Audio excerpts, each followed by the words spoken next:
Ассалаумағалейкум достар, сіздермен бірге Баку KZ. Достар, бүгін мен сіздерге біздің отбасы жаңа жылды қалай тойлайды, соны айтатын боламын. Достар, видео түсірмегеніме 1 жыл болыпты ғой. Ең соңғы рет мен 2018 жылы видео түсіргенмін, қазір 2019 жылға келдік. Я достар, қалжыңдаймын.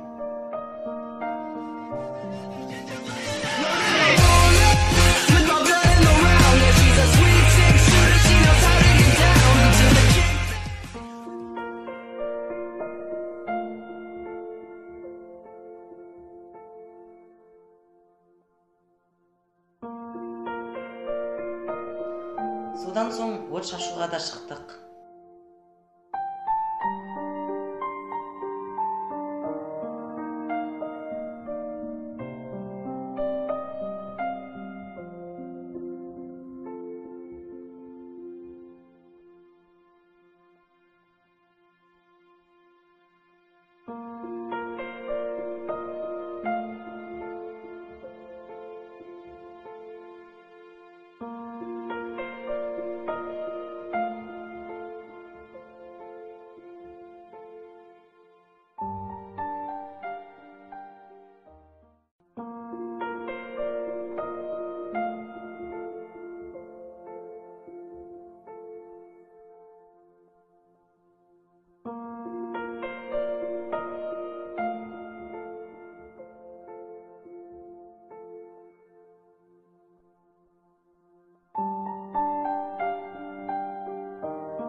Бәрі де жақсы басталып келе жатқан еді.